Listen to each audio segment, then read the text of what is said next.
மனு தர்மத்தை புதுப்பிக்கும் முயற்சியாக ஆள்பாஸ் தேர்ச்சி முறையை மத்திய அரசு ரத்து செய்திருப்பதாக திராவிடர் கழக தலைவர் கி வீரமணி குற்றச்சாட்டு. கல்வியில் தனித்தன்மை மிகுந்த மாநிலமாக தமிழ்நாடு திகழ்வதாகவும் பெருமிதம்.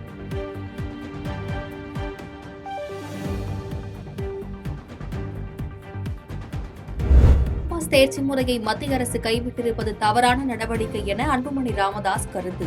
இந்தியாவிலேயே கஞ்சா விற்பனையை சிறு தொழிலாக கொண்டுள்ள மாநிலம் தமிழ்நாடு எனவும் காட்டம்.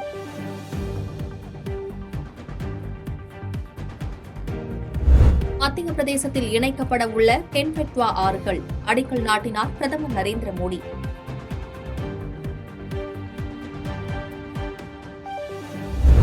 பல்கலைக்கழகத்தில் மாணவி பாலியல் வன்கொடுமை செய்யப்பட்ட வழக்கில் ஒருவர் கைது. 2 தனிப்படைகள் அமைத்து விசாரணை மேற்கொண்டு வரும் காவல்துறை. அண்ணா பல்கலைக்கழகம் எப்போதும் மாணவர்களின் பாதுகாப்பிற்கே முன்னுரிமை அளிக்கிறது. வன்கொடுமை போன்ற சம்பவம் இனிமேல் நடக்காமல் இருக்க பல்கலைக்கழக வளாகத்தில் பாதுகாப்பு பணியாளர்கள், கண்காணிப்பு கேமராக்கள் பொருத்தப்பட்டுள்ளதாக அண்ணா பல்கலைக்கழக பதிவாளர் அறிக்கை.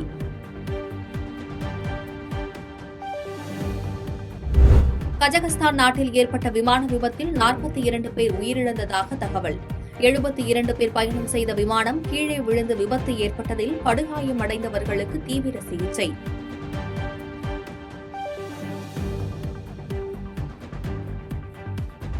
கஜகஸ்தானில் ஏற்பட்ட விமான விபத்தில் 20க்கும் மேற்பட்டோர் காயம். விமானம் கீழே விழுந்து நொறுங்கியதில் தீப்பற்றாத பாகத்தில் சிக்கிய பயணிகள் காயத்துடன் மீட்பு.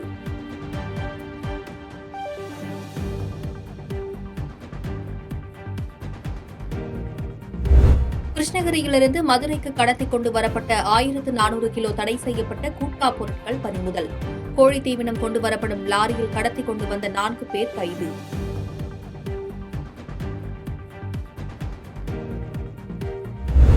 காசாவில் 1 மணி நேரத்திற்கு ஒரு குழந்தை கொல்லப்படுவதாக ஐநா அதிர்ச்சி தகவல். இதுவரை 14,500 குழந்தைகள் கொல்லப்பட்டுள்ளதாகவும் அறிக்கை. கடந்த 24 மணி நேரத்தில் காசா பகுதியில் இஸ்ரேல் நடத்திய தாக்குதலில் 20க்கும் மேற்பட்டோர் உயிரிழந்துள்ளதாக தகவல். 51 பேர் காயங்களுடன் மருத்துவமனையில் சிகிச்சைக்காக அனுமதி.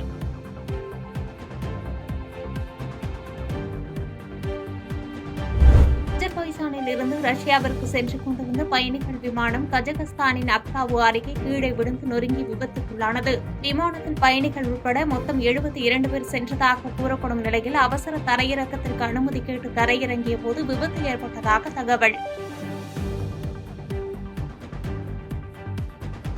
ஹைதராபாத்தில் புஷ்பா 2 திரைப்பட சிறப்பு காட்சி கூட்ட நெரிசலில் தாயுடன் சிக்கி சிறுவன் படுகாயம். கோமா நிலையில் சிகிச்சை பெற்று வந்த சிறுவனுக்கு 20 நாட்களுக்கு பிறகு நினைவு திரும்பியதாக தகவல்.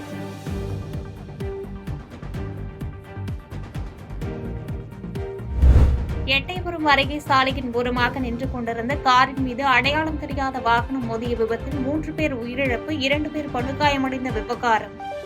உயிரிழந்தவர்களின் குடும்பத்தினருக்கு தலா 2 லட்சம் ரூபாயும், காயமடைந்து மருத்துவமனையில் சிகிச்சை பெற்று வரும் இருவருக்கு தலா 50,000 ரூபாயும் வழங்கப்படும் என முதலமைச்சர் ஸ்டாலின் அறிவிப்பு.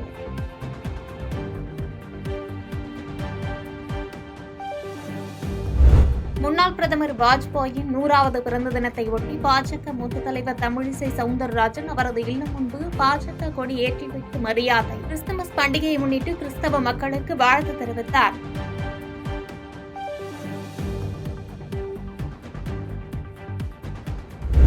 திராவிட மாடல் என்றால் என்ன என்று கேட்பவர்களுக்கு கைத்தடி ஒன்றே போதும் என்று முதலமைச்சர் மு க ஸ்டாலின் கருத்து தெரிவித்த விவகாரம்.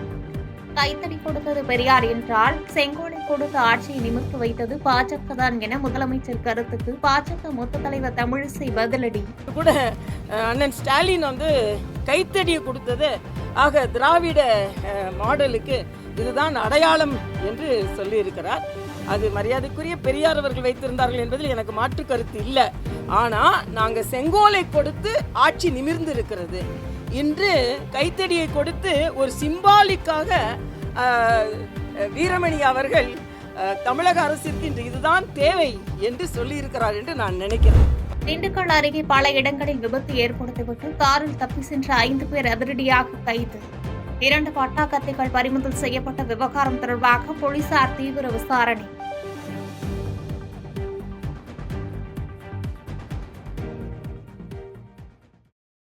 பாதகம் செய்பவரை கண்டால் நாம் பயங்கொள்ளலாகாது பாப்பா. மோதி மிதித்து விடு பாப்பா, அவர் முகத்தில் உமிழ்ந்து விடு பாப்பா. அண்மை செய்திகளை உடனுக்குடன் தெரிந்து கொள்ள இணைந்திருங்கள் இயம்நாடு தொலைக்காட்சியுடன்.